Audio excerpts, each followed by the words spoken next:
Kaitlyn, thank you for joining me. Are we recording? I reckon we're recording. Fuck, okay. We've been recording for 13 minutes, to be honest. Eating a lot of steak. Well, we start. I started before we tucked into some beautiful ribs, which is the first for the pod, but first for everything. Hey? Okay. Let's go. I'm going to start off with a quote from the book that changed your life. I forgot what it's called. What was it? How to do the work. How to do the work. And it said, in order to change, we have to become consciously aware of our habits and thought patterns, which have been shaped by the people who we care for most. With that in mind, what do I need to know about little Kaitlyn? Started strong. Oh my God, way to throw me in the deep end. Yeah, of course. Like to start off strong. Oh my God, that book, it changed my life. I read it when I was in lockdown coming out of a toxic breakup. I couldn't work. And I read this book and my whole body lit up. And it was something I never experienced before. And I was like, whoa. What do you think it was? Hope, maybe. I was never into personal development before that. I didn't really work on myself. I was a hair and makeup artist. I was a party girl. That was my personality. That was my life. And then I don't know where I saw this book, but it came into my life somehow. And I remember sitting in my bed, reading it, feeling like absolute shit. And then every single cell in my body lit up. And it was like, there's something else out there. There's something else that I can do. There's people that want to change. There's people that want to grow. And maybe I don't need to be this person anymore. Maybe I don't need to hate myself. Like maybe there's something else out there for me. And it just that was like that catalyst for the rest of my life now. Was it confronting reading it? 100%. Yeah. It was like, you need to understand yourself. You need to understand your behavior. And I was like, no thanks. I don't want to do that. I don't want to look into why I'm so pent up with rage. I don't want to deal with my mum's death, even though that was 8 years ago. I don't want to deal with any of this. I just want to drink. I just want to go out. I just want to have fun and be the fun person. I didn't want to face any of the shit that was coming up for me. You said you didn't understand yourself. Why do you think that was? I guess I was just never taught to understand myself. It's not really something that we're taught unless you have super, super conscious parents. We're not taught to love ourselves. We're not taught to really discover ourselves or lean into who we are, right?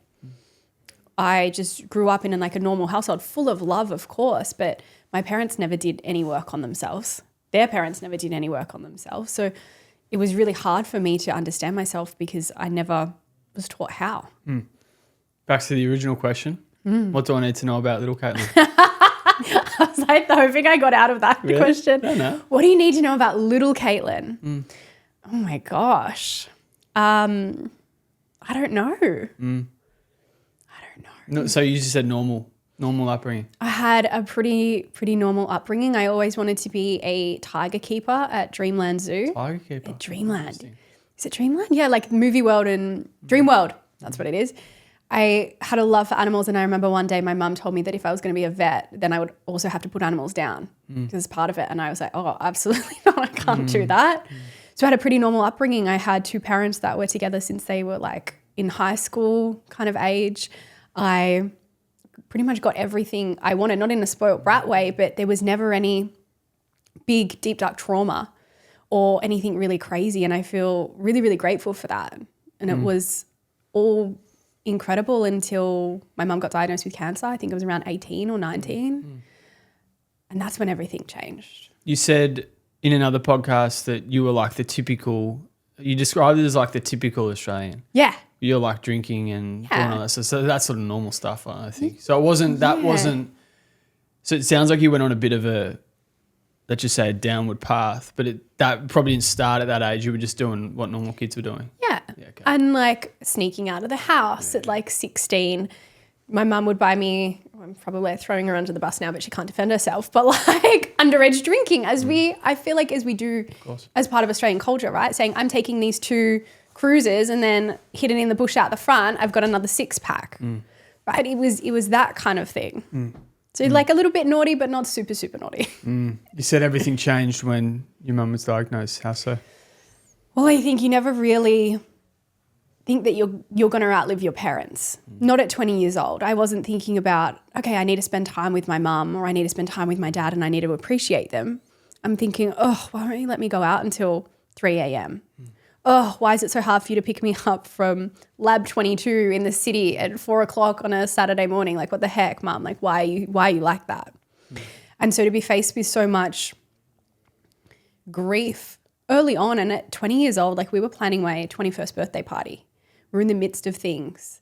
And it's not like, I don't know, I think that when I thought about my parents, when they would ever pass on, it's like a slow process, right? And you almost imagine that life kind of slows down and life kind of stops, but it didn't. We were in the middle of something. We were literally writing out a guest list. We were thinking about what kind of cake do you want, Kate? Like, how do you want your 21st birthday party to go? How are we going to celebrate this with you? And she was in the hospital. She was on morphine. So there was no goodbye. There was nothing of like, okay, like this is probably going to be the end of her life soon. It was Mum's gone into the hospital. She's on morphine. She's going in for an operation there was something to do with her leg. They were going to like replace a little bit. And then she's going to be good. And then she's going to come home. But then she never woke up. And so even though it wasn't sudden, it was also sudden at the same time. And you're not really taught how to deal with that. Especially when at home I've got my dad and my brother who I'm so close to, but they don't know how to process their emotions either. Is that something that sticks with you today, the fact that there was no goodbye? Yeah, absolutely. Because there's always those thoughts of like, what would you say to your mum on their last day, right? You would want her to know how much you love her. You would want to hear how proud she is of you. And the last thing I remember is trying to squeeze her hand and she's got her eyes closed and just kind of like going, come on, like, I love you. We're here for you. You've got this. And then there was nothing. And I know that she would have felt unfinished as well. There was things we were planning. She wanted to go on a cruise with Dad, and there was this whole life that didn't get lived. And I think that that's a big driver for me as well, is like death reminds you to live. And like, fuck, like imagine if I died tomorrow. I don't want to be sitting in my deathbed and going, oh, I wish I wasn't worried about what other people think. Oh, I wish I wasn't scared about wasting my money on an incredible travel experience. Like you don't want to get to that stage and go, fuck, I wish I did all of these other things. Did you ever tell her that sort of stuff? You said you wanted to tell her how much she loved her and all that sort of stuff. Did you ever, because that's something I found difficult to do with my mum. It's like, the love's obviously there, but it's like looking her in the eyes and saying, I love you. Thank you for everything. Oh, I don't know. I just struggled to do that. Perhaps it's just how I've been raised. I'm not sure, but. Yeah. It wasn't anything that we were not doing as a family. Like it was always like, Mum, love you. Good night, love you. Or like on the phone, love you. But it's like when you get to that stage, it's like, fuck, do they know? Yeah. Do they know how much I am so grateful for everything? And I'm so grateful for their support. And I'm so grateful that they pushed me in the direction that I wanted to go and always supported my wildest dreams. And you kind of lose that chance. Sometimes I wonder how differently my life would be if I hadn't lost my mum. Would I be as resilient? Would I still be doing makeup? Would I be close to my dad and my brother, as close to my dad and my brother as I am now? What would life actually look like? And of course, I'll never know that answer. Sometimes I forget too that beautiful moments can come even from something so horrible. You've done your homework. Of course. That's a post. I still stand by it. The last line, the beautiful moments can come from something horrible. I think that's been evidenced, I guess, throughout a number of things in your life, I think. Yeah. Can you remember, so that when you were holding her hand and everything, was that like, that was the day she passed away? So that was the day before. Okay. And then my brother and I went home. Dad stayed at the hospital and woke up to a text saying, come to the hospital. And I remember I wrote back, can we get Macca's brekkie on the way?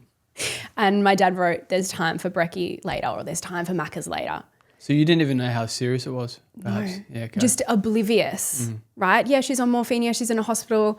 Yeah, she's really sick, but she's going to have an operation and she's going to come home and she's going to be at my 21st. I think there was this naivety of me at 20 years old to just be like, no, that's not how my life pans out. No, like that happens to other people, but that doesn't happen to me. How were you before it happened? Like, so mentally, not mentally, but what was your state of mind, let's just say, before it all happened?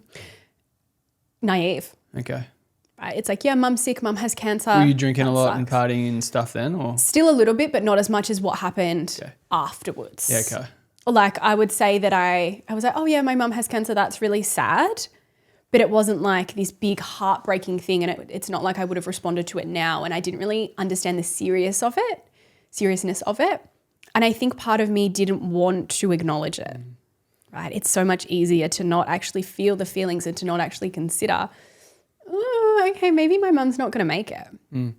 You said it wasn't a part of your trajectory of life, this happening. Yeah. So what happened when you did acknowledge it and you realised that, or basically what happened when she did pass away? Were you like, wow, like, I'm assuming the reaction from that would have been pretty full on. Yeah, well, Dad texted me and he's like, yeah, there's time for Macca's later. And I was like, oh. And it was like something clicked in me then and I was like, something has happened. I'm like 20 years old at this point. I get my brother up. He's 18, fresh 18-year-old. Who would have thought you'd be eating ribs for breakfast? Me being on a podcast is the wild thing, right? Yeah, like me of course. sharing Yeah, my story. Yeah. And eating ribs for breakfast is amazing. But he messaged me, I got my brother up and then we get in the car and I remember, like, I have this image in my brain and I'll never forget it, walking into the hospital room, seeing her passed away, seeing her there, laying there, but she's not there. And I run out of the room and I vomited in the sink in the hospital corridor. Because even though I was almost mentally prepared, you can't actually ever prepare yourself for seeing your mum dead, right? And it was like almost at that moment I realized, but still hadn't sunk in. It was like there and I consciously knew that she was no longer in her body and her soul was gone or whatever happens, but it hadn't actually sunk in that, oh, my mum's gone. I'm never going to have her for the rest of my life. She'll never see, I'm getting emotional. She'll never see my kids grow up. She'll never see me get married. She'll never see me succeed. That's it. And I don't think it really sunk in until maybe like a week and a half, 2 weeks later at her funeral. And seeing all the people that turned up and saying goodbye to her there. And it kind of sunk in and it was like, okay. And then life just goes on. Right? It's like life doesn't stop. It's not like the whole world stops because you've lost this incredible, important person in your life. Life was just going on and people just go about their day. And it's this really hard thing of like, do I get back into my life or do I need to sit or do I need to feel it? So many people like, you need to go to a counselor, you need to go to a psychologist, you need to deal with this. And I was like, nah. And then you try to be strong. Like I still lived at home. My brother still lived at home. So there was just the three of us with my dad. And you try to be strong for them. But there'll be moments I remember catching my dad, putting the washing on the clothes area and he's just crying. And that breaks your heart because you don't want to see other people you love in pain. So it's like, I've got to be strong for me, but I've also got to be strong for the boys. And then Dad's trying to be strong for us because now he's a single dad. Then Ryan's trying to be strong for us because now he's also lost his mum. Like he's seeing me cry, he's seeing Dad cry. And everyone's trying to be strong, but no one's actually processing. No one's actually dealing with it because we're all trying to hold it together for each other. Have you ever thought about what you'd say if you did have a chance to say that final goodbye? I think I would just tell her how much I love her and how much I appreciated her. And she never made me do anything that I didn't want to. Like when I said, I'm not doing my year 12 exams because I want to lay out in the sun and I've got into my makeup course, I don't need it. She was like, you're silly, but okay. She was never forceful. She supported me. She didn't like the boys that I dated, but she was never mean to me, right? She gave me so much love and so much support.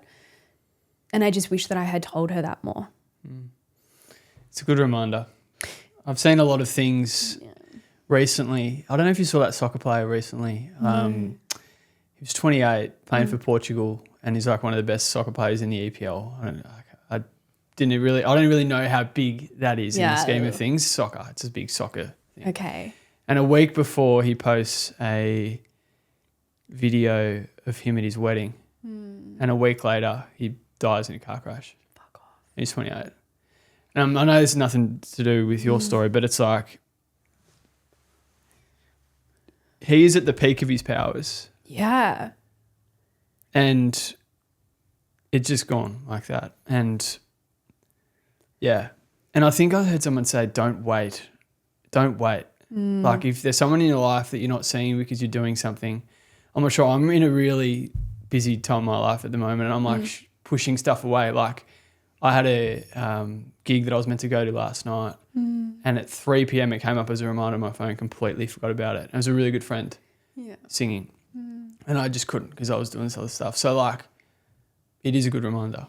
Yeah, it's like you just don't know, right? And even though my mum was sick, it was like breast cancer that took her in the end that transformed into lung cancer and in her femur and in her lungs. Like it was just everywhere. But it's like you don't know. You don't know when you're going to wake up and it's the last time you wake up fully healthy, or the last time you get to hug your kids, or the last time you get to see your mum or your dad, or the family member that is kind of a little bit weird, but you do love them, but there's been a little bit of shit there. Like, I think you just don't know, and to not live your life to the fullest and to not go after everything you want, it's such a disservice to this life. I remember you saying 2025 would be the year that you send it. Has that been the case? Yeah, it's been sending it in a different way. So it hasn't been, I thought it would be the year of like really growing the podcast, really stepping up in my content, but it's been a year of sending it into the depths of myself and understanding myself on a deeper level and getting more clear and letting myself be as powerful as I am instead of dimming it. So it's like a depth of sending, not a here, look at me, here, this is what I'm doing, this is the impact I have. It's like an internal awareness kind of year. What have you learned about yourself? Oh my gosh. How long do we have? Literally, I'm actually going through this phase. Like, as I said, I was hair and makeup artist, beauty girl for 10 years. And then when I went down the holistic route, I almost like turned away from that side of me. And I stopped doing my hair, I stopped doing my lashes, I stopped wearing makeup, and I thought I had to be this certain type of person to fit into the holistic space. And naturally as humans, we try to box everything in. So it's like, cool, hair and makeup artist, party girl Kaitlyn sits here, and this is her parameters of how she can be and how she can express herself. But holistic psychotherapist Kaitlyn and wellness Kaitlyn, she fits over here. So my journey this year has been allowing myself to explore what that actually means to me and almost coming into a full circle moment. Can I still live super holistically, care about blue light, care about sunlight, ground on the earth, meditate, breath work, all of that, and still want to look hot, right? And still not want to be a hippie with hairy armpits, and still like, where can I find that middle ground that works for me, that doesn't let go of my actual beliefs, and it's not trying to fit into anyone else's idea of what holistic and caring about yourself needs to look like. I think you said on a post about portraying what the typical influencer life looks like, Yes. but not actually being the case. Yeah. Like I sometimes go to my parents' house and don't wear my blue light glasses. Yeah. Like you don't have to be perfect.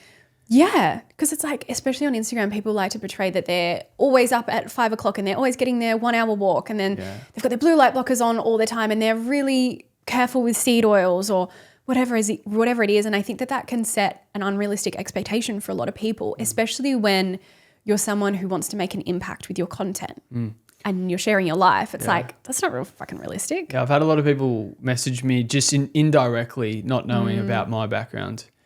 And they say, I want to try carnivore, I want to try this. And I said, the gap between me actually being full carnivore before when I started, it's like it just gradually got there. Yeah. It didn't happen. And I think my advice is to never go like all balls deep, because you're just it's not gonna stick. Nah. I was vegan for a little bit. Yeah. And then veggie. And I was like, how can you eat meat? Cows are so cute. Rah, rah, rah.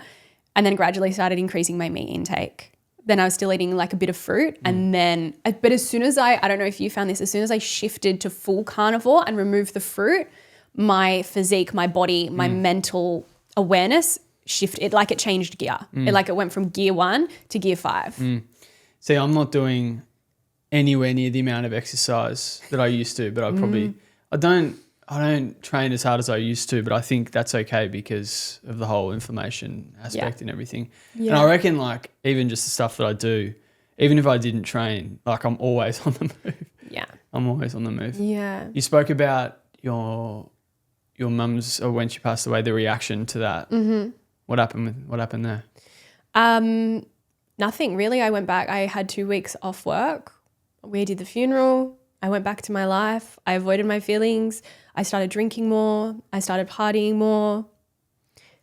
And that's what I did for like 8 years. And there was never any, I think maybe at like year 5 or 6, I was in a relationship with a guy and they got me onto like a psychologist that his family or his sister had seen, and I saw her for a little bit, but nothing really helped. I was this little angsty, angry little human.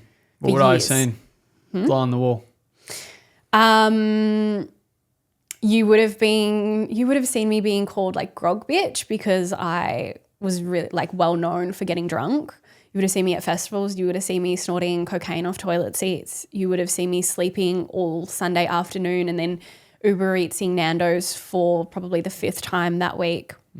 You would see me hating myself, picking myself apart in the mirror, missing Sunday family dinners because I was still high from the Friday night before, hanging out with people who were not good for my health.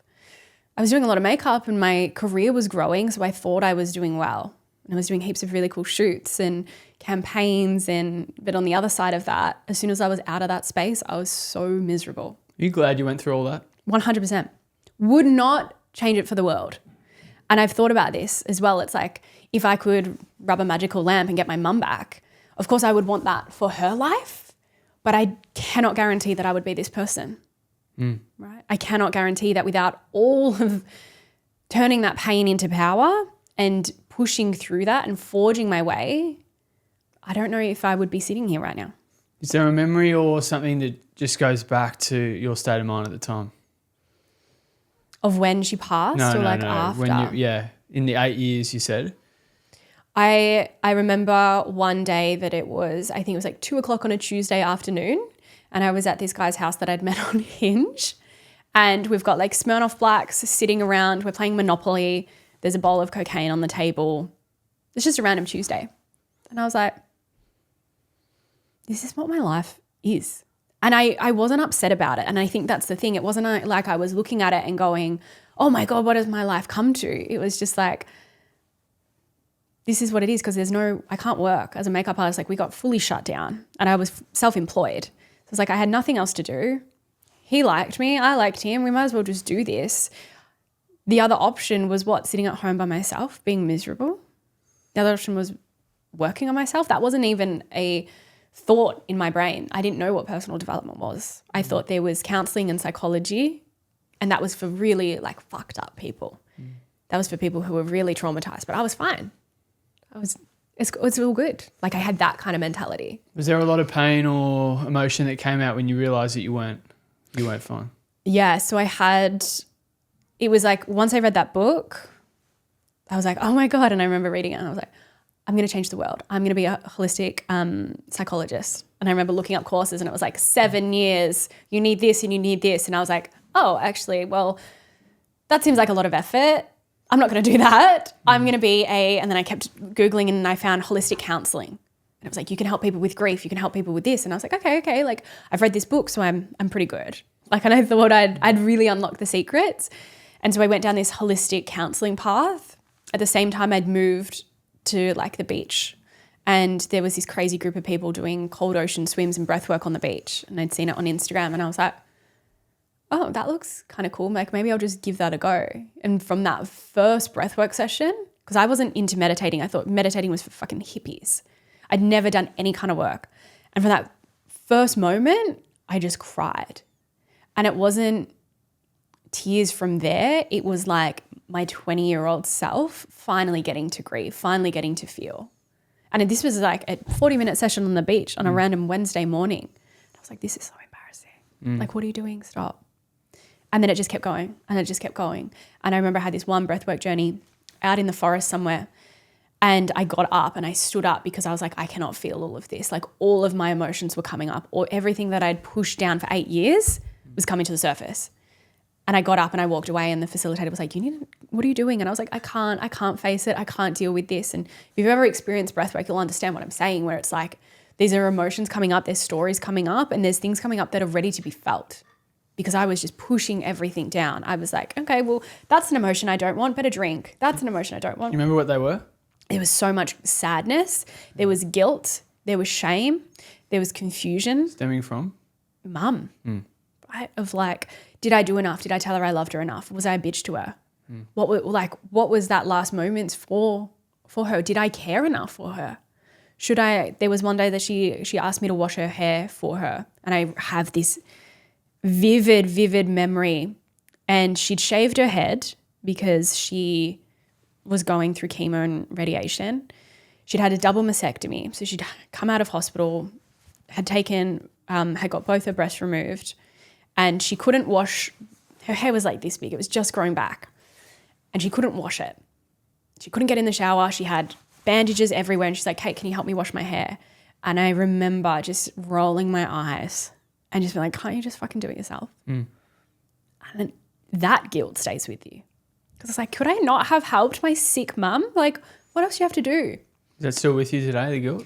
I've processed a lot of it and I've worked through it, right? And it's like, that's part of forgiving yourself and making the promise that you will never treat anyone else like that. Like, how selfish. What was her reaction to that when you said? I think she was just like, come and help me, stop being a bitch. Did you help her? Yeah. Okay. But it's like the thought of it, Yeah. right? And me just not wanting to do it. It's like, your mum has gone through so much. Stop being so self-centered that you can't even help her wash her hair when she's in so much pain. And I think that was part of me not acknowledging it. What do you think it was for you not to be able to, like, why didn't you want to help, essentially? What do you think it was? The awareness of it. Yeah. If I avoided it, if I didn't really get involved, if I didn't see it, it was part of that protective mechanism, right? Because if I keep it at an arm's length, I don't have to actually acknowledge that, fuck, my mum's actually really, really sick. She might not actually make it. I didn't want to see how sick she was. I didn't want to see how unwell she was. Probably already answered it, but why do you think that was? Well, then I have to deal with it. Yeah. Okay. And then you face it. Why do people avoid anything in life? I don't want to I don't want to sit with that discomfort. I don't want this to be my reality. So if I ignore it, easier. Did you end up having your 21st birthday? I did. How was that? It was actually really fun. It was lots of fun. It was sad, but it was fun at the same time, because it's like, oh, mum would have loved this.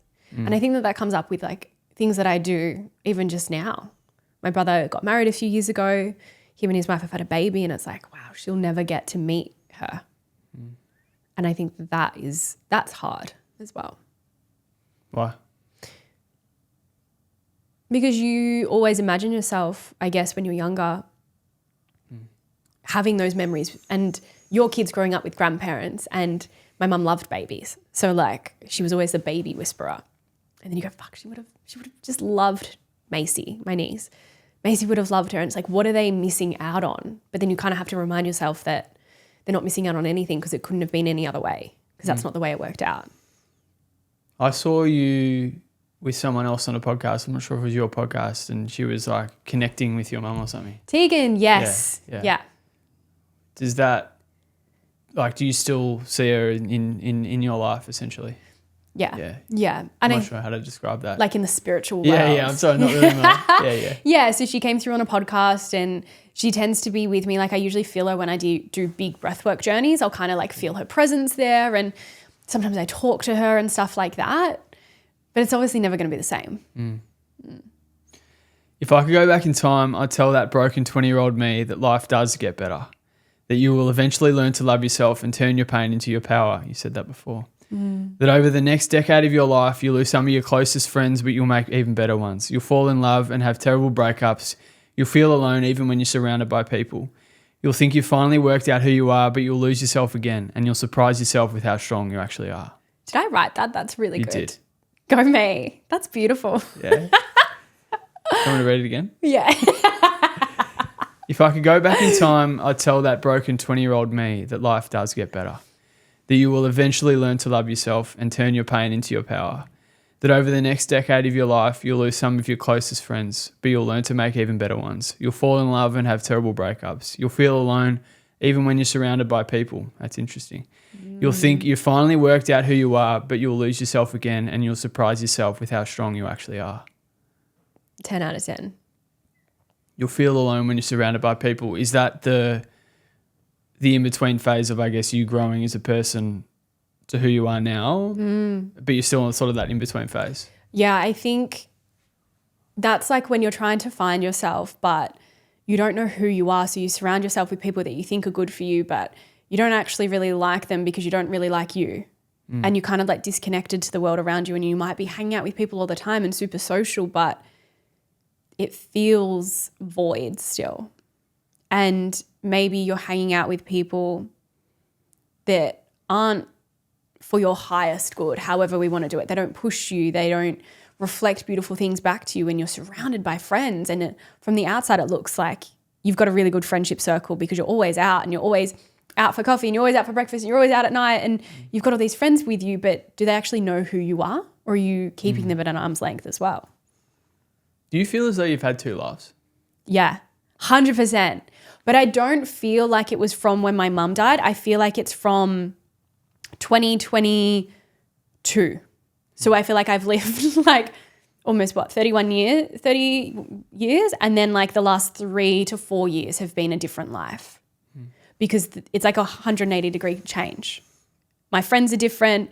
My family is obviously the same, but the way I live my life, the way I think, the way I look, the way I feel, everything is different. And I feel like it's like two different lives. And I'm like, how is that me? That doesn't make sense. I almost didn't know what to say when you said you didn't have any friends from because I asked you, I don't know if we can cut this bit out if it's too much. No, I love it. Go. I asked if there was anyone I could speak to that knew you before. Yeah. Knew you before who you are now, I guess, if that makes sense. Does that make sense? Yeah. I asked if there was anyone that grew up with you that I could speak to that gets an understanding about who you are. And it took you like once, you're like, no, there's no one. There's no, and that's the truth. Apart from my dad and my brother, my brother's wife, there's no one close to me in my life that has known me for more than 5 years. And sometimes I say it and I'm like, oh, that's kind of sad. But I go, well, I've changed so much that potentially those people that would have hung around wouldn't be there for the right reasons. And I think part of growing and changing is also embracing the loneliness that comes from it. And that little gap between I've got all these friends and they know me for this person. Can I survive the gap before my new tribe comes into my life? The lonely chapter. Yeah. Have you heard of that? And it's important. Yeah. You've heard of that? Yeah. That isolation of like, I don't have my friends reflecting back to me who I am. Are you okay being alone? I love being alone. Same. Love it. I haven't had a partner for over, probably maybe when I was 20, I had a partner for like 2 months, 3 months, but I've just been figuring out it along the way with no one else. I've never felt the need to, but I think that's an issue as well. I mean, we can maybe talk about that. Do we want to unpack that? No. We'll talk about that another time, but I feel as though people that are comfortable in their own skin and if they figure it out themselves who they really are, it takes time. Well, you've also got to consider like your friends, they have a certain idea of who you are, right? Same as your environment. So anytime you're hanging out with these friends or hanging out in this certain environment, that's reflecting back to you who you are and it's telling you who you are. This is why when people travel alone, they grow so much. It's not because of Croatia or France. It's because they have no one telling them who they are repeatedly. Yeah. So interesting. That's when it started for me as well, the solo travel at 19. You're like, there's more. That's what you thought about. Very cool. I feel like people that have there's more out there. Yeah. And sometimes it's not even, it's as soon as you're exposed to it, you're like, I didn't even know that was possible. Yeah. And that's probably what's happened with you as well. Oh my God. I think you said that. Yeah, I could not even fathom this life. Like it's not even like, oh, that could have been cool. It's like this was not even close to my radar. If you think about what I thought my life would be like, it was in this like parameter. So my life now is out here. It's in the next house, the way that I view my life. I thought I was going to marry the partner I was with. We would have some kids. We would live in Footscray and I would do hair and makeup. And then I would go back to work and that was it. Like to tell me I'm going to be sitting here talking to you about my life, eating ribs for breakfast, running retreats, helping women. Absurd. Literally absurd. In a good way, obviously. In the best way. Like, wouldn't change it for the world. But I think when people think about changing their lives and getting to know themselves and going down a personal development journey, it's like, from what I've seen and the way I see it with my clients as well, it's like you can't even fathom your growth because it doesn't actually exist in your current identity. So you can't see it. So this version of you that you're creating now is only like a 1/100th of it, of your potential, which is so cool. It's like actually unreal. I think that's what caused me to do what I've done with this whole thing is like getting exposed, and I said it just before, it's getting exposed to a life that up until now I never thought possible. 100%. Yeah. And it's like everything is a stepping stone. But you couldn't have been here unless you started where you started. It's a lot easier to push a moving car. So you need to get the ball rolling. You need to build on the momentum of it. I think I read out a quote before that talks about what you'd say to your 20-year-old self, but what would you say to someone that's in the absolute thick of it and they don't feel like there's a way out? It depends why they're in the thick of it first, I guess. It's all contextual. Like if it's someone going through what I've been through, is it health? Is it sickness? Is it death of a family member? Or is it just life is just beating you up? I asked that question because you said when you were sitting on the table looking at cocaine, you just accepted that that was your life. Yeah. Yeah. Like, so that's why I asked that question. It's like, well, what got you from that acknowledgement that life perhaps couldn't get better to realizing that there was actually more? I think it was like obviously reading that book and just deciding, and as fucking lame and cliche as that sounds, you have to decide and you have to go for it and you have to go, actually, I do want better than sitting at a guy's table playing Monopoly with a bowl of cocaine at 3:00 on a Tuesday afternoon. I think there's more to me than that. And you don't have to see the whole staircase. You just have to see the first step. And the first step was me going, okay, I'm not hanging out with you anymore. Okay, I'm not going to drink anymore. Okay, now I'm going to start studying and now I'm going to do this. And you just have to decide it for yourself, even if you have no evidence that it can be different. Not everyone wants to get better, and that's okay. This is from a quote from your book. Some people have an identity tied to sickness. Others fear true wellness because it is the unknown and the unknown is unpredictable. There is comfort in knowing exactly what your life will look like, even if that reality is making you sick. 100%. Remember reading that line? I remember reading that, and I remember going, maybe I don't need to be the Crohn's girl. Forgot about that. Maybe I don't need to identify with it because I did. Yeah. Right? I'm the sick girl. I've always been the girl with tummy issues. Right? I'm always the annoying one at the cafe that's like, oh, what oil is that cooked in? Do you have gluten-free bread? Is that cooked in the same toaster? So I was like, maybe part of the problem is the identification of it. That book, honestly, go out and read it. It's the best. The familiar feels safe. That is until we teach ourselves that discomfort is temporary and a necessary part of transformation. 100%. What doesn't go through discomfort, right? If you think about building muscle, you have to put yourself through that discomfort to grow that muscle. You're learning to drive. You have to go through the discomfort of not knowing what the fuck you're doing in order to know what you're doing. Everything in life needs a little bit of discomfort in order to grow, and personal development and working on yourself is the same. It's a powerful reframe, isn't it? So important. Because you look at the negatives as positives. 100%. Well, it depends on the extent of the negatives, but I suspect there'd be a lot of people out there that could agree with the fact that from hard times have become really good times. If you let it. Yeah. Because I used to see that at 23 years old going, no, they fucking don't. Yeah, really. No, of course not. I think I remember you saying you were angry and pushing people away. So angry, right? And people go, oh, well, that's the way it happened and it was meant to be. And if I used to hear this as a 23, 24-year-old, lost my mum, haven't dealt with it. And people are going, it was her time. It was meant to be. And it's like, fuck off. Like, you can't say that to someone in the depths of grief who's not processing it. Now, from this space, I can go, okay, that was part of her journey. This is part of mine. This is part of my dad's. This is part of my brother's, everyone whose life got affected. But I think when we're saying that to people and we're going, I've gone off on a full tangent now, but we're going with it. When you're saying like, this is how it's meant to be and hard times and you'll get better, it's like, that's not what you need at that time. And I think it's only from retrospect that we can look at it and go, So true. that's how I got there. I had to go through that. But you have to get to the other side and look back on it. It's not, I find it really hard to see it when you're in the thick of it. Like when you're in the breakup, you're going, oh my God, will my heart ever feel better? But once you're through it and it's been a year, you're like, I'm so glad I didn't end up with that person. Does that make sense? It does. Do you look back on those times and you're like, how did I go through that? Yeah. Yeah. How? Like, how was I, and also just like my mentality of it. Like, how was I so unwell and so into the system and so just trusting of all the doctors when it comes to my health, but also like my mum's health? Like, how did I not know, but just like, how was that my life? And how is this my life now? What's the best part of your life now? The freedom I have and the creative expression that I get that allows me to have an impact and show other people. So it's like being able to create life on your own terms. And I feel like you've just started to feel this too, right? Like leaving your job and getting to do not whatever you want, but getting to live in a way that I don't have to ask another adult if I can eat.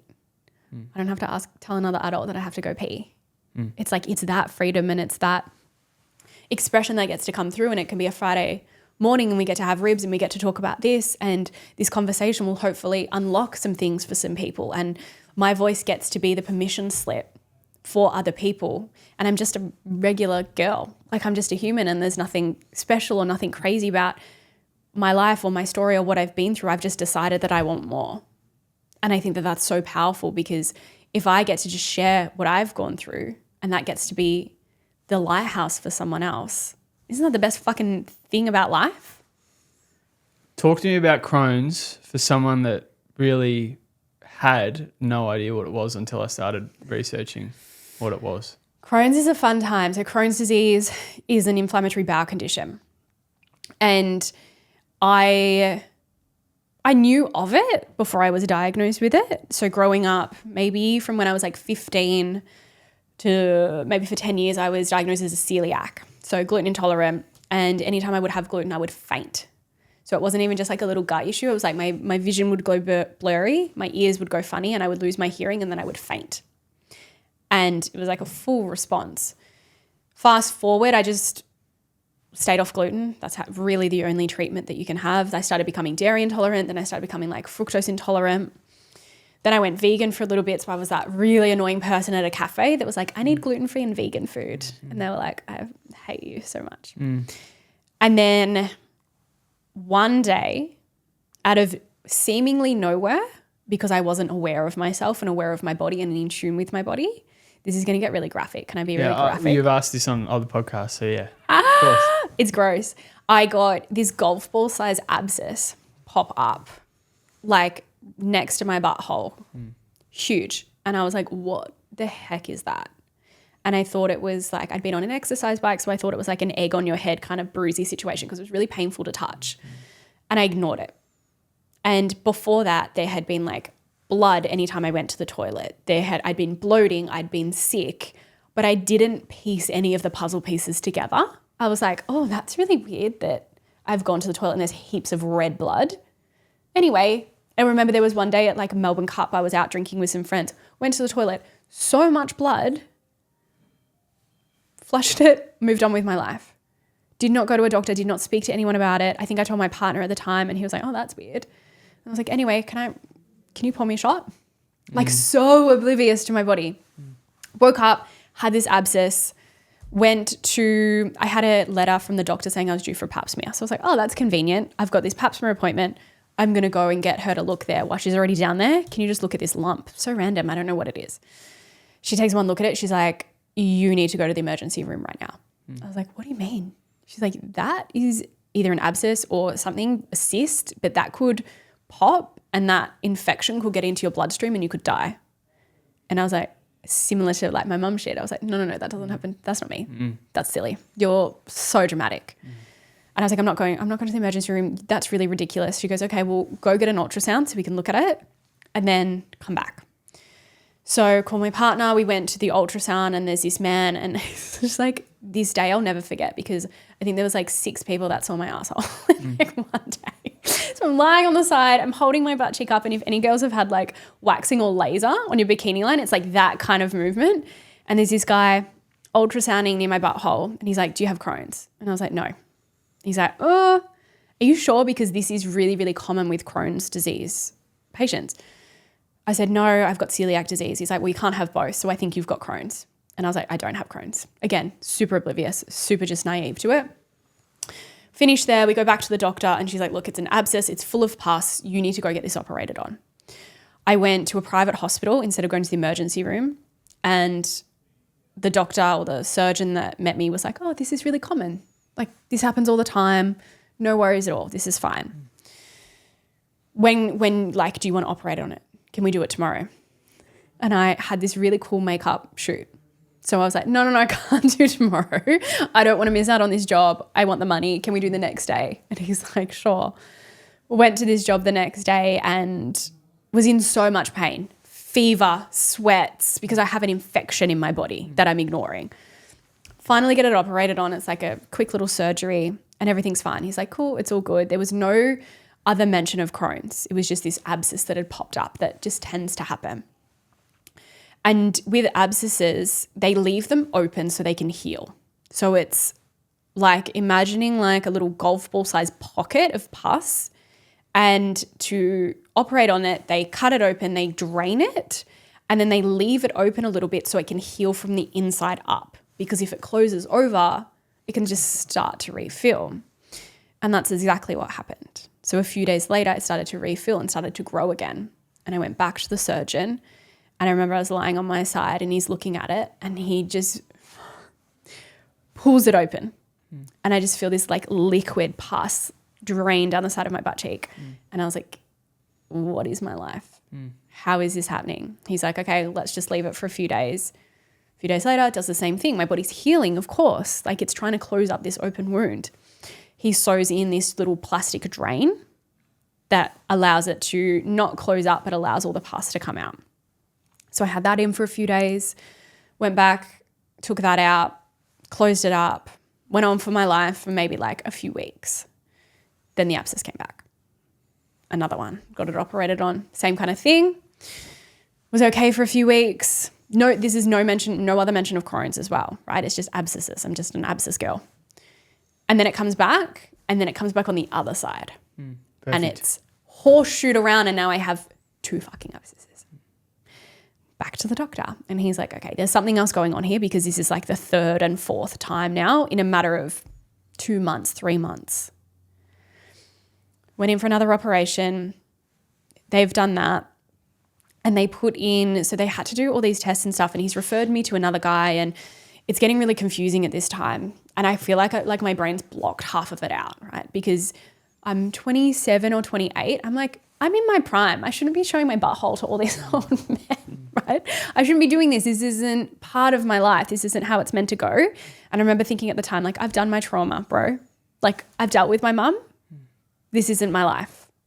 Let me go. Why can't it be my finger or my arm? Like, why does it have to be there? Anyway, what ended up happening was I had this little tunnel. So the Crohn's was like all in my rectal passage, inflamed abscesses, the whole lot, and like up in the top part of my small intestine. And there was like a little tunnel that was filling up the abscesses. So instead of like waste coming just down, it was trickling into this abscess, and then that was filling up, horseshoeing around and filling up the second abscess. So that's why they weren't healing, and that's why they kept filling up. So in order to stop that happening, they need to put in these 2 little circular, they're called setons. They're wire, like metal with like a plastic coating, that go up your bum hole, through the tunnels, outside of your body and back in. So they're little loops to keep the tunnels open so they can close up and to stop the abscesses refilling. And I remember I woke up from surgery, so I've had like maybe like 3 or 4 operations in a whatever period at this point in time. Woke up from surgery, and then they told me that this is what they've done and this is the way, and this is your life now, because your abscesses clearly aren't healing. So you're going to have these setons in for the rest of your life, and now we're going to put you in touch with the gastroenterologist that is going to help you with Crohn's, because it's clear now that you have Crohn's disease, really, really severe. And And I was like, oh, okay. So I've got these blue fucking wires coming out of my butt, super sore. I couldn't sit on a seat. I had to get like one of those donut blow up cushions for my car because it was so painful to sit. Couldn't really walk properly. Depending on the way that they sat, they would rub as well. So I've got that. I'm like, oh my God, what the fuck is this? Already feeling shit about myself. See this gastroenterologist. He's like, okay, like because of the state of your Crohn's, we need to get you on injections. You have to inject yourself with this medication once a week or I think it was once a fortnight actually. And then because that's an immunosuppressant, your body will probably build up immunity to that. So we need to give you these tablets that you need to take every night to stop your body building up immunity to this. That's your life. That's the way we deal with it.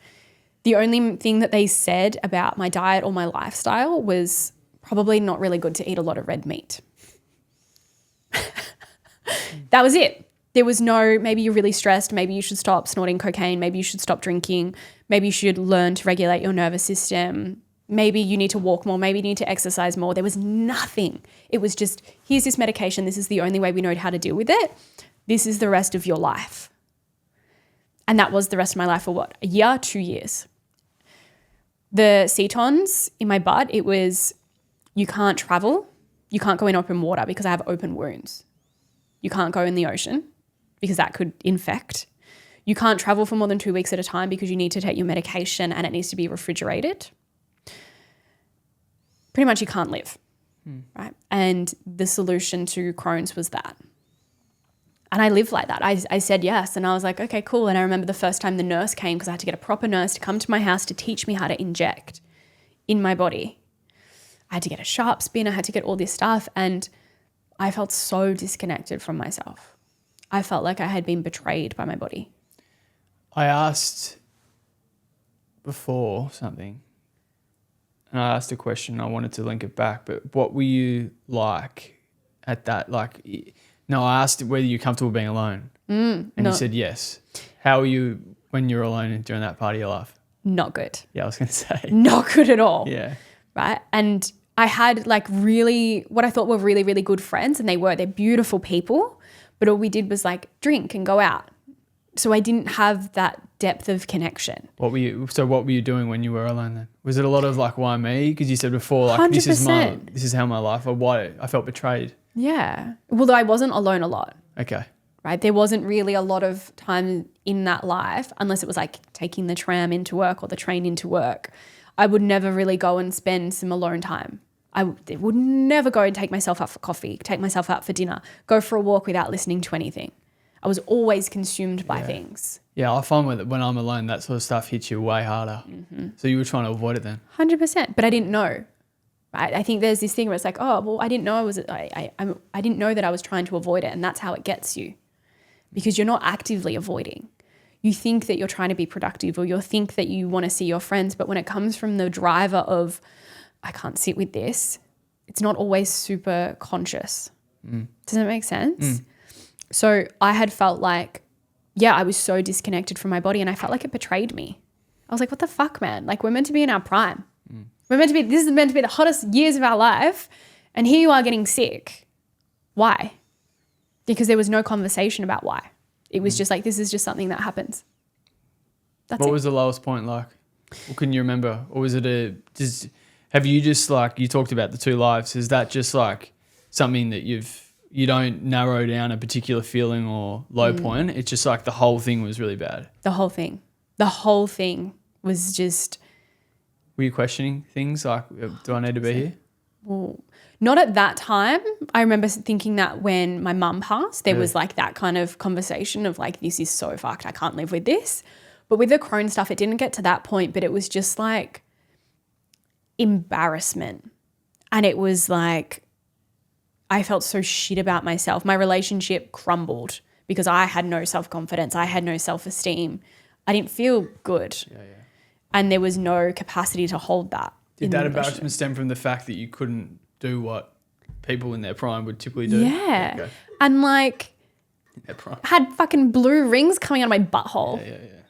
I had to wear like pads all the time because I was constantly draining stuff. I had to sit on this little donut ring. I couldn't go to the beach with my friends. Got one in another room. Yeah, I'm joking. I'm actually good on the flat chair now. I'm joking. But yeah, it was all this like I can't live, and there was so much embarrassment because I didn't want to own it, didn't want to acknowledge that, okay, I'm the girl with Crohn's. I didn't want to identify with that. But then a big part of me did identify with it. Sorry, microphone. Don't knock my mic. Sorry. I'm joking. So yeah. It sounds like a lot of what you've gone through is perhaps the acknowledgement and the acceptance of where you are as opposed to anything else. Yeah. And I think that's a big part of everything, right? It's just meeting yourself where you're at and not pretending that it's any different, because it's only through actually seeing everything that we can move from that place. Because when we're not acknowledging it, how do we know which way to go, and how do we know what needs to be worked on? That's exactly what you said before about looking back on things that you've gone through. Mm-hmm. And you just said seeing it, like having an error review almost. Yeah. And you can't do that when you're in the thick of it. Yeah. So there was no part during this whole like 2-3 year Crohn's thing that I was like, oh, I'm so grateful for this. No fucking chance. Yeah, I was like, advice. This is the worst thing that's ever happened to me. Let's reframe the question I asked then. Okay. About advice to someone who's in the thick of it. How would you, if you are, or perhaps anyone listening to this isn't in that state of mind, in the sense that they're pushing things away. I don't even know. Like the reframe is, what I'm trying to say is like with that, of what you just said, like what would be good advice, do you think? I'll let you have some water then. One sec. What would be good advice to someone in the thick of it? Because you said you were pushing things away, and now that you've got the hindsight of what you have gone through, is it perhaps the acknowledge? I think you said before, like things do get better. I'm not even sure. I'm just trying to think, because I'm trying to articulate or describe or understand why it is you said that. In like you have to go through that, and you have to have the foresight, and you're pushing things through, and you're hard on yourself. And I'm not even sure. Like I've got myself in a bit of a tongue twister here. So it's more just the reframe of what I said before. Yeah, I've lost myself here a bit. Okay. If you're going through it, it's kind of like there is always light at the end of the tunnel. That's what I wanted. But you have to be willing for it to look different to what you thought it would. And what I mean by that is maybe the answer, e.g., like if we take it back to dealing with grief, maybe the answer isn't a psychologist. Maybe the answer isn't a counselor. Maybe the answer is you admitting to yourself that this fucking sucks and that's okay. And that's the light. Maybe it's reaching out to a friend and going like, hey, I'm really sad. Can we speak? It doesn't need to look like a certain way that other people make it look like it needs to. My whole Crohn's journey is like the same thing. I had to decide again that I wanted it to be different. And the light coming out of the end of the tunnel wasn't this big thing of, okay, I'm dulling down my medication and I'm coming off it and I'm speaking to my doctor and I'm healing and I'm doing all these things. It was me one day never taking my medication again and deciding from that point that I will never go back to that doctor, and I will never be someone who is riddled with Crohn's, and I will never not have that control, and I will never lose my health to that again. And so it's like that light at the end of the tunnel is always there no matter what you're going through, but sometimes we have to open and not be so myopic with what it could look like. Does that make any sense? Trusting the process. Trusting the process and being open to the process. But the process can only be there if you're honest with yourself. What is the main thing that people come to you with? Or is there a commonality? The commonality is disconnection. Okay. But that plays out in anxiety, gut issues, period issues, low self-confidence, low purpose, not really sure what the heck's going on. But at the root of it, there is a disconnection to self. And it just depends on how it plays out. And the carnivore changed that all? Yeah, well, I think carnivore was one of those moments. So I'd stopped drinking and then I got introduced to carnivore. And it was one of those things of like, hang on a minute. If I just eat meat, I actually feel really good. And I don't think, and I've said this before in posts as well, I don't think it was just carnivore, but carnivore was a huge part of it. right? It's also the breath work, the cold ocean dips, going for walks, getting my morning light, removing toxic friends. Like it's all of it all at once. And I can't pinpoint what exactly, but there's a huge part of it that has been carnivore too. Especially like knowing that my doctor was like, avoid red meat. And I was like, I'm just going to eat meat. So that's all you do now? We eat eggs, a little bit of cheese, a little bit of milk, coffee. But that's naughty carnivore, but yes. And you're thriving. Nothing better. And well, yeah, I'm symptom free in remission. The last time I went back to my gastroenterologist was 2 years ago. He knew I'd stopped taking my medication because it's like alerted on the thing. I haven't picked it up. He did an ultrasound. He checked everything. They did a colonoscopy. He's like, there's nothing. There's no inflammation. What have you been doing? Because I know you haven't been taking your medication. And I was still not as super confident and self-assured as I am now. So I was just like, oh, I'm going to the gym. I'm eating healthy. I'm doing a bit of meditation. I wasn't like telling him everything. And he's like, well, you'll be back. He's like, I've got another patient that has been in remission for 10 years. He goes to the gym. You'll be back here soon and I'll see you when it flares up. And I remember walking out of that office and going, you'll never fucking see me again. Watch me. We'll be here all afternoon if we go down that rabbit hole. I'll tell you what. Yes. Because if it's possible for me, it's possible for you too. You get to decide. 100%. Did I write that? You did. I'm so good sometimes. I know now it's not just because of what I've studied. It makes me great at what I do. I wouldn't have chosen the last 10 years for myself, but I'm grateful for the person it's made me today. 100%. And I said that before at the start, right? I'm just a normal human. I'm just a girl. There's nothing crazy. I don't have superpowers. I just decided that that's not how I want to live my life. And I just decided that I wanted to be different and I wanted to make an impact and I wanted to share my voice and use it for power and not become a victim to my circumstances. I think that's the exact epitome of what I've tried to get out of this podcast in general, not just with you, but with other people. It's like the girl that came up to me at an event and asked for beef tallow that looked radiant, looked healthy. Like there is such a backstory to actually get to that point. Yeah. You know? And like everyone has a story. Everyone has a story. Yeah. And I think people don't think that their story is that important because they compare it to other people's. And they go, oh, well, I never went through this big, huge life trauma. But it's like everyone has a story and it takes every moment of your life to get you right up until this very minute. And I don't think we should be discounting that. Do you acknowledge that your story is a good one to tell? Only in the last 6 months. Why is that? Because I was really ashamed of it. I'm sure you know, because of all the research you've done, I only just started talking about Crohn's in the last maybe 6 months. Only just started sharing my journey, sharing my story because I was so ashamed of it. And I thought that people wouldn't take me seriously and they wouldn't think I was professional or they would form some kind of perception of me that I didn't want to portray. So I kept it hidden. Do you think it's been the opposite now that you talk about it? People, Of course. Yeah. People resonate with it. Yeah. And it's a huge, and again, that comes down to what I said before about the acknowledgement and the awareness and the honesty. I had to acknowledge it. And it's a huge part of what I share now. I think I asked this before, but like, do you almost look back? Yeah, I did ask that. Even today though. 100%. Yeah. And even though those few years, like in the thick of it with mum, with Crohn's was like hell, I would do it all again.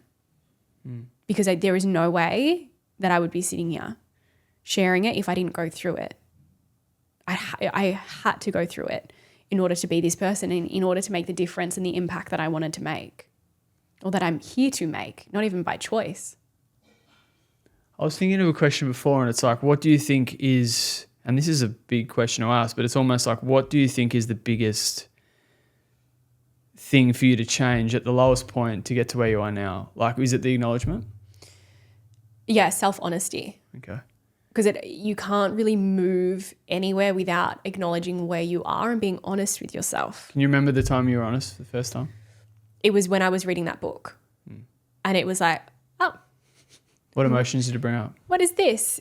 Can't really remember exactly, but I remember like feeling that hope, like I mentioned, but also a little bit of like, oh shit, there's that discomfort there that maybe there is more to me. And maybe some of the things that I've done or said in the past to my friends, to my family, weren't that good. it's that kind of thing of like, okay, I acknowledge that maybe I've been a little bit of a piece of shit to my friends, and maybe I've been a bit mean and been a bit rude to my family or to whoever, but I can decide from here that I'm not going to be that person anymore. What are you striving for today? Helping as many people as I can. And whether that's in things like this, or whether it's one-on-one work or breath work, or just by sharing my story and giving people a little bit of hope. That's what I want to strive for. That's what I want to do. Are you pushing constantly, do you think? Not always. Yeah. I think, honestly, I get caught up in it, and I get caught up in, is it that important for me? Am I enough? Is my journey enough to help people? And a bit of that, not so much imposter syndrome, but like you get numbed out to your own story, right? You get numbed out to your own work. I've lived my life. So sometimes I forget how powerful it can be to hear, because I'm like, oh, this is just, of course I had 3 buttholes at one point. Of course I lost my mum. Like I lived it. So it's my baseline. It's my normal. And I hear this from people all the time, like, you need to share your story more. You need to share your story more. But it's my life, so it doesn't feel that impactful, right? You get accustomed to the temperature that you're always at. But then you hear someone else's story and you go, fuck, what the fuck? What do you think is the underlying message, or the message that you want to portray from everything that you've gone through to where you are now? That you can definitely turn your pain into power, but you have to decide. Yeah. You've thought about that one before, haven't you?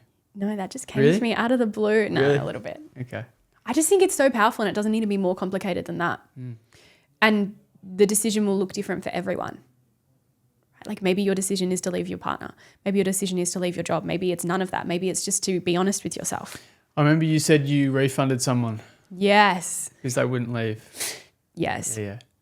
So that client came to me wanting to work on anxiety, and she had panic attacks, all of those things. But she's like, oh, but I don't want to talk about my relationship. I don't want to talk about my wife. And I was like, okay, but we can't really do that. And as she's telling me about what she's experiencing day to day, panic attack after panic attack, she's telling me that her partner hits her. She's telling me that her partner abuses her. She's telling me all of this stuff, but she's like, but I don't want to talk about it because I just want you to help me with anxiety. And my role in that was, I'm really fucking good at what I do. I can get rid of your anxiety, but that's actually not going to help you because your relationship is what's causing your anxiety. And there's like this, my partner said this to me the other day, actually it was ages ago, the story of the guy with the hammer, and he goes to the doctor. Have you heard it? It's like this guy, and he goes to the doctor and he's like, doc, like every time I keep hitting my thumb with the hammer every time I'm like hammering. And the doctor goes, well, stop hammering your thumb. You don't need someone to give you all of these big tools and tricks. You need to stop what's causing you fucking pain. And like with this client, I was like, I can help you with your anxiety, but it's probably going to be, it definitely is going to be a disservice because now I'm just making your nervous system adapt and feel comfortable in a space that it is not. It shouldn't feel safe in that situation because you shouldn't be getting abused. You shouldn't be getting hit. So me helping you create safety in your nervous system in a space that is not safe, and your nervous system is alerting you to that and it's doing its fucking job, that's a disservice. So I can't help you, and unless you're willing to leave your partner, I'm really, really sorry. I want to help, but I can't. So would you say that's an acknowledgement thing as well from them as well? So they need to. 100%. And she knew because she goes, I don't want to talk about it. Yeah. And you can't, I don't believe that we can work on things separately. And my experience within the medical system as well is this is Crohn's, it's in your butt. Let's not talk about your life. But in order for me to heal naturally and to come off my medication and to change and transform, I had to look at everything in my life. What am I consuming? Who am I around? What do I put in my body? Do I move? Do I get enough light? How do I sit? What's my social aspect life? Like, how do I love? How do I feel about myself? I don't think you can heal fully in pieces. What are you telling yourself now about yourself? Right now, in this very moment? Not the exact moment, but just in general. I am telling myself right now lately that my voice and my story can have a lot of impact if I let it. and to stop playing small. That's been my narrative for the last few weeks. Stop playing small. In what sense? Stop playing small as in stop. Not thinking big enough? Yeah. I saw Bill Gates say that the other day. Really? Maybe it's not Bill Gates. Steve Jobs, maybe. Yeah. Said the mistake of entrepreneurs is they don't think big enough. No, it was Jeff Bezos. Yeah, that makes sense for him. Yeah. They don't think big enough. And that's it. We get stuck in our environment and we get stuck in what has worked. And I think you'll get to this stage where, like, it's a lot harder to move from good to great than it is bad to good. Say that again. It's a lot harder to move from good to great than bad to good. Because when you're at rock bottom, you can't get further down. Yeah, exactly. That is your trampoline. That bounces you up. But when your life's pretty good, Anything, it's hard to move into greatness. It's a lot more of a mind fuck to get up to there and to dream bigger when things are great. Right? But when you're at the bottom, you've got really no choice. You use that as a trampoline to bounce upwards. I feel like that's where I'm at. Yes. Big time. Yeah. Because so many people tell me, oh, content's good. Right? I said, no, it's not that good. Compared to the best in the world, it's nothing. Yeah. Right? And it's like, how do you get from good to great? It takes a lot of a different mindset and becoming a different person than it would have taken you from bad to good. Right? From you starting, let's use you as an example. Before you were the steak lad, you were, I want to say nothing, but that's really dramatic.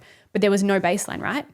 That would have been easier than to take you from this level to your next level. How exciting is it when you don't know? You just don't what know. it even is, though. And like with everything in life, you don't know the possibilities. You don't know your own potential. We think we do, but we don't. That's a message. Just put yourself out there. Follow your dreams. Steak Light started from me putting a photo up of my steak. Really? Yeah, just a photo. I fucking love that. And then a video. And then multiple videos. Right. And it just evolves. Yeah. And that's that whole thing of like, you can see the light at the end of the tunnel, but let it evolve as it's meant to. And stop trying to control everything and put your own perception of how it should be and how it should look onto it. Because if you take your hands off the reins and you get to allow it to evolve, it's so much more fun and it opens you up to more potential. It's funny, my whole antithesis of this podcast was that I'd do 70 or 50 or whatever and it'd be traveling the world. Really? I just thought I'd just like, that's, you know, if you do 21, then you're top 1%. Imagine if I did 50. Now I think you'll be like 73. Yes, lucky 73. In a year. So that's been hectic. But it's like the acknowledgement that I'm doing it for the right reason though. And it hasn't happened, but I don't care at the same time. Well, I feel like your drive would change, right? As you get into it and you go, oh, actually, no, I want it to look this way now and I want to feel into it. And Change. I didn't know that I would love for it to evolve into this. And it's, again, that comes back to self-honesty, right? If you weren't honest with yourself and you had already predetermined that, no, it's going to get to 50 and then I'm going to travel, it wouldn't have been able to evolve into what it is now. Yeah. It used to be about like what the guest could do for me in terms of like following and everything. But now it's like, what can the guest do for me?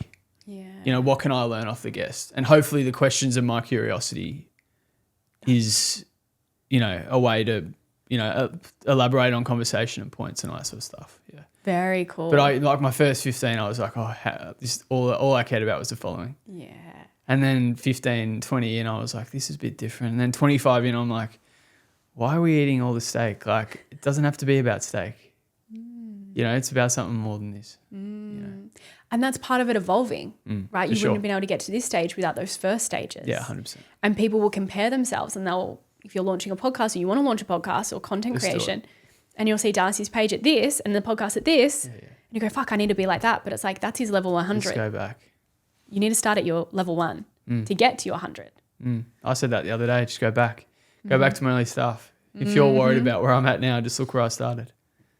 And you'll see it with everyone. Everyone that you look up to, whether it's soccer or content creation or podcasting, whatever, they've had to have a day one. The majority of people I look up to have like thousands of posts. Yeah. They've just fucking done it consistently. Unless you're like me and you archived everything. Really? Yeah. Why'd you do that? I think I know why. Do you want to answer it for me? No.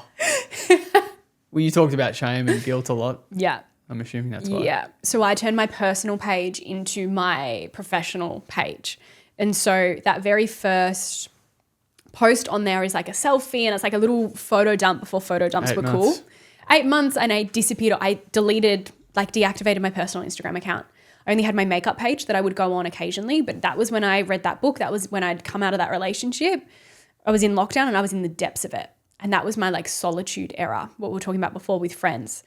Didn't really know anyone, couldn't really go see anyone. I hadn't stopped drinking yet. That was in my like other phase, but not having Instagram. And then I've come back into the Instagram world after 8 months deactivated and started posting I remember this is so funny, started posting all these like quotes and like helpful life because I've read this book and now I've started studying holistic counseling and I'm a fucking healed human, right?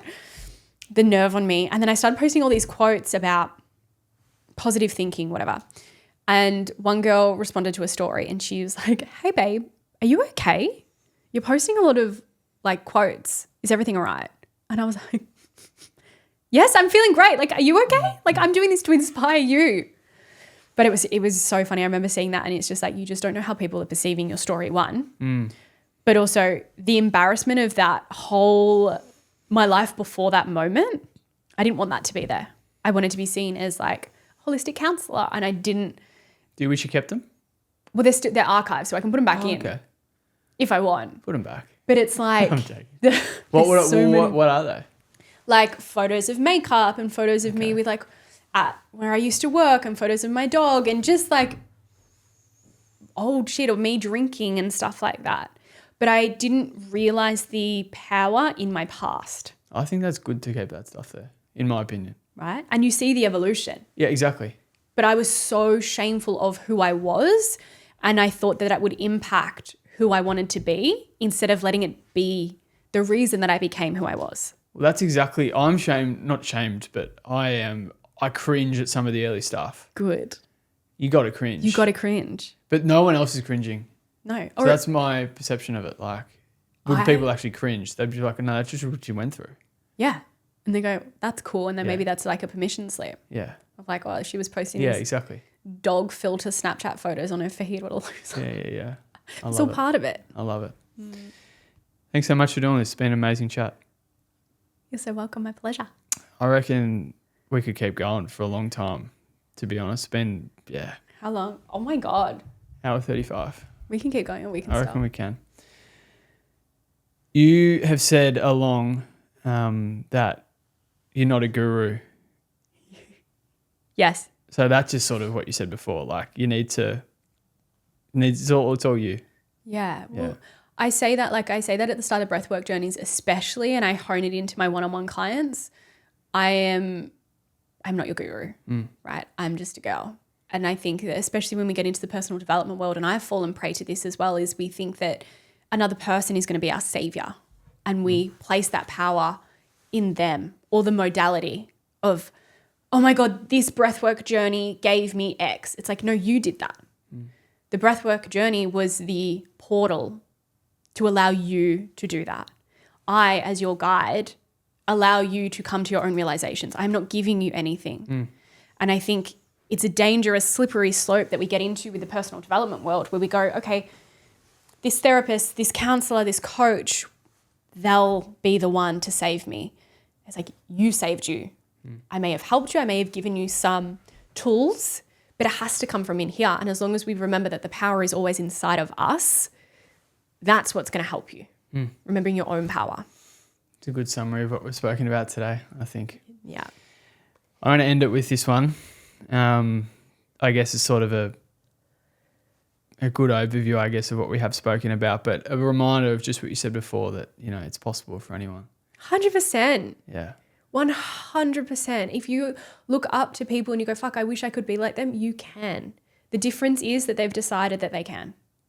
That's literally the only difference. 365 days, one whole fucking year. This is so much more than not drinking. This is a year of grit, determination, and showing up for myself. A year of not running, not numbing, not avoiding the shit in my head. A year of dealing with judgment, comments, projections for my choice. A year of grief for the friendship I lost on this journey, but also a year of fully fucking sending it. A year of becoming the person I always needed. A year of authentically being me. A year of unlocking power I had buried so deep. I've learned and evolved more in the last 365 days than the last 29 years of my life. If you're looking for a sign to stop drinking, this is it. Honestly, my captions are great. Wow. Wasn't ChatGPT. I don't think that existed back then. No ChatGPT. Definitely not. That's all you. Definitely not. I'm joking. Yeah, stopping drinking was one of the biggest catalysts in my life. Like it was that book, and then I stopped drinking, and then the carnivore, the Crohn's, and it's just one thing led to another. But I do not think I would be able to be here if I was still numbing and escaping with alcohol, for sure. Plus, like the health benefits of not drinking and the inflammation, et cetera, et cetera. But it was more of a mindset thing. Yeah, I've been drunk for 2.5 years. I think I said that the other day. Yeah. So it'll be like 4 years November without a single sip, which is fucking amazing. If you're thinking about stopping drinking, do it. It's the best. It's just like silly. Why spend your money on that? Yeah. Go do something else. Is there anything we haven't spoken about today that you want to end on? I think I'm good. Think you're good? Thank you so much. No This worries has at been all. so fun. Pleasure. Yay. Good work. A lot of talking. Was that all right? Yeah, it was awesome. That when you can't tell how long it's gone for, that's when you know. That's good. Yeah. It's an hour and a that half. all right? Yeah, that was awesome. Okay, cool. Do you think it was good? Yeah, sometimes I just don't know what I'm saying. Well, that's when you're in the flow. That's when you're in the flow. Good work.